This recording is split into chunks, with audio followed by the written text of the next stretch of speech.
Welcome to JDL Book Tasting. We're so excited to get this program going again. We're very excited to be here at the Henrietta Branch. We want to highlight Henrietta and all of the amazing new things that they've done. Please be sure to come check out the branch and check out the new facade, all the brand new exterior, but also come inside because there's a lot of wonder and magic to be found in here today too. So Book Tasting, if you've been following along, has gone through a couple of changes. First change is that we have Christina as part of our team now. Christina is helping to host. So welcome, Christina. Tell us a little bit about yourself. So hi, I'm Christina, and I'm the branch manager over at the Springport and Parma branches, and I'm really excited to be here and share all these wonderful books with you. And this is our guest for today. This is Jeremiah. Hi friends, my name is Jeremiah, and I am an LA1 at the Henrietta Branch. I'm super excited to be out here in Pleasant Lake and serve our communities. When I'm not here working at the library, you can find me sometimes at the Dahlem Center, where I was a camp counselor for a couple of years.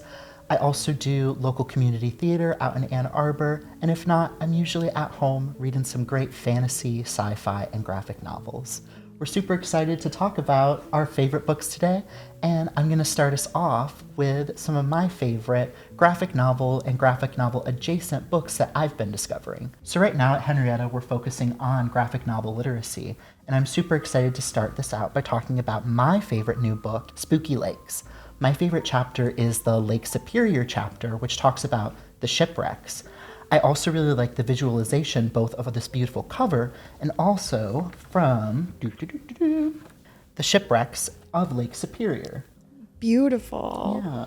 Well, that's absolutely gorgeous. I haven't heard of this book before. Yeah. So when I was at Barnes & Noble's over the holidays, I saw this and I was looking to purchase this for the library actually, and I was super excited to see that this was already in our collection. So I'm excited to show you guys Spooky Lakes, and I hope you take a deep dive into the lakes and learn even more about our incredible lakes. The second book that I have today is more of a traditional graphic novel, or a manga if you will.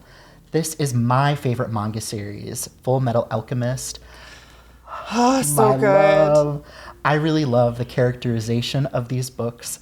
My favorite character happens to be Wenri, who is the female heroine in our story, the mechanic who fixes up the metal arm of our protagonist, Edward Elric, and I really love the art style of this book. If you are looking to start a manga series or get into graphic novels, this is a great starter one. Both the art and the characters are super inviting and great if you're transitioning from more traditional superhero comics into a more manga style. My third book that I have today is what we're actually reading in our Henrietta Book Club. Ooh. This month we are reading The Backyard Bird Chronicles by Amy Tan. This is one of our new book discussion kits that we brought to the library in 2024-2025, and I love Amy Tan. In high school, I actually read a couple of Amy Tan's books. While Amy Tan is traditionally a fiction writer and talks a lot about her culture, this book takes a left turn. While it is still in the style of Amy Tan, which is very humorous and comedic and bringing you into her world, this is now bringing you into her backyard where she talks about all of her bird friends. Amy Tan has been taking classes throughout 2020 and previous, and she starts drawing all of the beautiful birds in her backyard. So as you progress in this book, you see her sketches, and then she starts getting into these beautiful watercolor birds that she starts developing during the pandemic. And this is a very timely book with the wildfires in California right now. So if you're looking for something lighthearted, full of nature, and timely, I highly recommend The Backyard Bird Chronicles by Amy Tan. Oh, it looks beautiful. I love the full color inserts. I know. You guys have it over at East, so definitely check that out. Yeah. I have one more title that I'm going to be sharing with you today, and it is a new favorite, the heartwarming and charming Spy X Family. So I brought the same book. Oh my goodness! Well, the same series anyway. Yes. So that's really, I'm excited that we get to talk about it together. I know. Carly, what are your thoughts on Spy X Family? Spy X Family is the single cutest graphic novel series that I've ever read. I am obsessed with how cute this is. It has incredible plot and incredible characters, but I don't even care about that. It's just adorable. So what is your favorite part of it? I just love how cute the daughter Anya is. She has my whole heart and soul. This is also, like Full Metal Alchemist, a great starter manga if you are trying to get into manga and graphic novels this year. And my favorite part, Carly and I were actually talking about this, is that there is a spy, an assassin, and a psychic mind reader. And none of them know that the other one has that secret. And I was saying to Carly, it's like that classic meme of the Spider-Man going, No, you. It's you. Yeah, and so the spy has to create a family for one of his missions. So he tries to find a daughter and a wife to like create this family. So there's found family tropes in it because the assassin needs this protection and it brings her closer to some of her things that she needs to do. It's this really interesting, funny take on a found family dynamic. And it's just adorable. Anya is the best. I absolutely love her. I'm so glad that we had the same thought for what to bring today. Those are the books that I'm reading this month. If you are looking for any great graphic novel recommendations, fantasy fiction, or science fiction, you know where to find me out at Henrietta in Pleasant Lake. With that being said, I'm going to turn it over to our next book talker, Christina, and we're excited to hear about what you're reading this month. Yes, I am so excited to share it with you. So I read a nonfiction book. The reason why I found this book in the catalog is because I was trying to find a book to explain football a little bit more. My family loves football. My older son started it this year, and this new book came up. It's called The Football Game That Changed America, How the NFL Created a National Holiday. It talks about the Super Bowl and what it's done for American culture. So why not everybody is a sports fan, you have been affected by the Super Bowl. Whether it is just watching the advertisements, whether it is just watching the halftime game, betting, one way or another, you have enjoyed the Super Bowl at some point. So it's not just trying to figure out which NFL team is the best for the year. It's more of a cultural event. Last year, 129 million people tuned in to watch the Super Bowl. Now, I don't know if it was because of Taylor Swift, but the year before, 113 million people tuned in at some point during the game. Dennis does an excellent job in explaining in a clear, easy to read tone what the Super Bowl has done for America. And I just wanted to share real quick because my son and I really love Michael Jackson. And in the book, he was talking about the halftime shows and how the performers are not paid to perform because the fact of them performing is going to make them money anyway. Because we live in YouTube land, we were able to go on YouTube whenever MJ did the performance in '93. It just goes to show you that the NFL and the Super Bowl does help to bring families together. This was really informative and a fun read, so I highly recommend it. I watched the Super Bowl for the first time at the Tay-Tay Super Bowl. Yeah, So. yeah. I kind of have a theory about this year's Super Bowl. We'll see. You can talk to me at Parma or Springport about this year's Super Bowl when it happens. So the next book that I want to share with you is actually an audiobook that I recently read. It's Shanghai Girls by Lisa C. I was looking through some books and I came across the second book in this duology and I thought the cover was beautiful and so I wanted to read it. So I turned it in the back and I was reading what the story was about and I realized it was the second one. So I had to get the first one. Luckily we had the audio book. Since I live 45 minutes away from either the branches I work, I use audiobooks to help the drive go a lot nicer. So this is a story about two sisters living in Shanghai at the end of the 1930s. They both pose for an illustrator. They put their beautiful pictures with the advertisements onto calendars that people then put in their rooms around Shanghai. The girl's father gets in a little bit of trouble, and in order to set things straight, he basically sells his daughters to arranged marriages. And they end up going to America where their arranged marriage husbands are living. They go to Angel Island in San Francisco before they have to go to LA. The story develops and talks about the stories of these two sisters. She does an excellent job. She has such great sensory detail. How the second story comes to be is just wonderful, and it was very dramatic. Even though the book deals with a lot of heavy topics like immigration, because she is such a good storyteller, you almost like just keep going because you want to figure out what happens. So I highly recommend. Well, and can I interrupt to say, Yes. I'm so glad that you judge the book by the cover. I hate that where people are like, never judge a book by its cover. No, the covers are your entryway. They're your window into the book. Absolutely. That's a good segue for my last books that I want to share with you. These are actually companion novels. So I knew that Jeremiah was going to be sharing some graphic novels, and so I thought, well, you know what? I should share one too. Boxers and Saints, and it's written and illustrated by Jean Yuen Yang. I didn't know anything about the Japanese invading China until I read Shanghai Girls. So I didn't really know much about the Boxer Rebellion until I read these companion novels. The Boxer Rebellion was basically about the native Chinese not welcoming Western culture to come in, and Jean deals with this the side of religion being introduced into Chinese culture. And so the books are told from two perspectives. We have one from the perspective of a male who, as you can tell from the cover, is pro-Chinese culture. The one on the left, you don't actually know until you read both of the novels whether or not she actually is a true Christian or whether or not she is a rice Christian, like C talks about in Shanghai Girls, where she's just going to the church to escape from traditional Chinese culture. She is, I believe, the fourth daughter in a Chinese family, which means she is not worth much, but she gets help from the church. You wonder, like, is she really a believer? Is she not a believer? I'm really impressed with Jean because he is a practicing Catholic, and so I was really touched by his ability to look at a layered, complex situation and take it apart and see from both sides. In fact, there's a beautiful image in both books that's taken from the different cultures or religions. Graphic novels, people may poo-poo them, but they do have a very strong imagery that can leave you with very powerful feelings.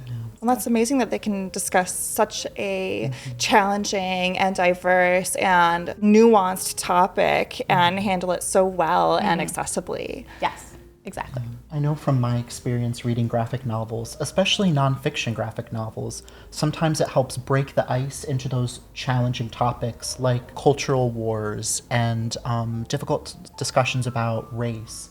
So I think that that's something that graphic novels do lend themselves to. So I highly recommend. That makes me think of like graphic memoirs, like Robin Ha's Almost American Girl. She moved from Korea when she was in middle school to the US. And so she wrote that graphic memoir of her experience as a transplant. So cool. Yes. Well, thank you so much for sharing those. Those are excellent picks. Now let's hear about yours. Yay!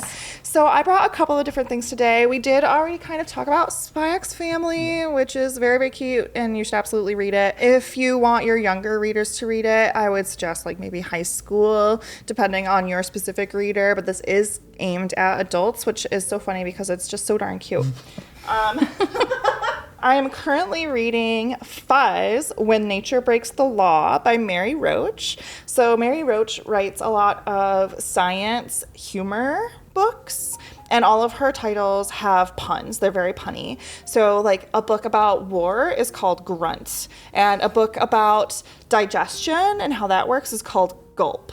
So all of her books are these one-word titles that are punny. So this is Fuzz, When Nature Breaks the Law. In this book, she discusses how humans on a governmental level and on an individual and cultural level handle human-animal encounters across the world. So we're talking about bears that break into the summer cabin to eat the leftover like honey and peanut butter that's in the cupboard, to how do people in India protect themselves from leopard attacks, attacks, when oftentimes leopard attacks are considered accidental. They're not predatory.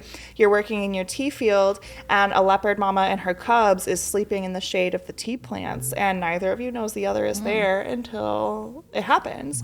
So how do you deal with that? How do you handle monkeys when monkeys can climb any wall and come into your house, and the most people who are getting monkey encounters are actually the really wealthy because they have more trees on their property so that monkeys can get into their house. So this book is all about law and culture and human and animal interaction, and it is fascinating, absolutely fascinating. She talks about a bunch of different species of animal and a bunch of different ways that humans try to legislate how we treat animals in these situations where human-animal encounter is going to happen. I thought that was really, really interesting, and I love the look around the world and at the way that different cultures and different governments view that kind of human-animal encounter. Yeah. So very informative, very entertaining, very funny, highly recommend. This is book 3. I haven't read it yet, but I've been working my way through the Wayfarer series by Becky Chambers. I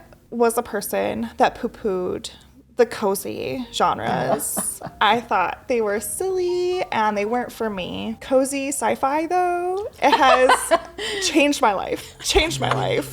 So this series, the Wayfarer series by Becky Chambers, is sci-fi, and it has all the sci-fi you want. It has space opera, it has aliens, it has vast vistas, different species, like there's the Aluans, who they don't have vocal cords. They don't speak in a verbal or audible way. They speak through their skin, which can change color. So their language is entirely color-based and visual. The first book is all about a crew on a ship that punches holes into space to create wormholes. Because wormholes are just a casual, it's like the highway. Everybody uses wormholes, and you just use it to get from point A to point B. So they're just a crew on a regular workaday wormhole punching ship. Sure. I really enjoy that each book in this series focuses on a different character. So the first book was all about this crew on this ship. And without giving any spoilers, there's a character from the first book that kind of becomes a different character. And the second book is all about her and her journey after she leaves this ship. The third book is kind of similar, where it's another character that is tangentially related to all of this, and it follows their story. And it is about love and friendship and family and belonging and everything that you want. It's very sapphic. It's just the most comfortable thing that you've ever read, while also being exciting and imaginative sci-fi. And I could not live without it. And I am so sorry to cozy people and genres. I take it back. Can I ask, how many cozy sci-fi series are there? There's quite a few, actually. It's becoming kind of a thing, and sci-fantasy too, cozy fantasy. The Legends and Lattes series by Travis Baldree. Again, it's orcs and dragons and D&D style fights, but the main character in Legends and Lattes, she just wants to start a coffee shop. She's done dungeon crawling, and she just wants to put down roots. And it's really cute. It's the best. I'm here for it. I'm so here for it. The other book that I brought today is a mystery thriller by Anna Reyes. It's called The House in the Pines. The main character her name is Maya, and she's of Guatemalan descent, and her father was writing a book in the vein of the Guatemalan magical realists. So she's got this manuscript from her father that she's never met. And she also has these memories of this cabin in the woods. And this cabin is idyllic, right? It's got beautiful dark hardwoods and pines and river stone and a big fireplace and a cozy table. And there's always something cooking, and you can hear the river outside, and it's just perfect, beautiful cabin, and it terrifies her, and she keeps having these dreams about it, and she calls it Frank's cabin. And so as you read, you get introduced to who Frank is. All of her memories are kind of piecemeal, and you have to kind of figure out with her why is she scared of this place? What is this place? This book deals with not necessarily trauma, but what you inherit. What do you inherit from your family? And it's also an exploration of how people can be drawn into toxic relationships, done through the framing of a mystery thriller that just kept me on tenterhooks until the very end. So definitely recommend this one. Very spooky. It is mostly ambiance, atmosphere, like the atmosphere of the book. It just becomes, it's like this mist that just rolls over you while you're reading it, and it's so visceral. So highly recommend. And that's what I brought today. So again, I'm Carly. I'm from the Eastern Branch. Thank you so much to Jeremiah for joining us today. Thank you, Christina, for joining the team. This has been an awesome, awesome episode. Before we go, what are you guys looking forward to? What books are coming out soon? Well, I know I'm looking forward to the third book in the Rebecca Yarros series, The Onyx Storm. I know Carly's also looking forward to that too. I am. Also, if you are a Freida McFadden fan, the new Freida McFadden is coming out in February of 2025. It's called The Crash, and you can put it on hold right now. So if you're looking for that, talk to your librarians, put it on hold.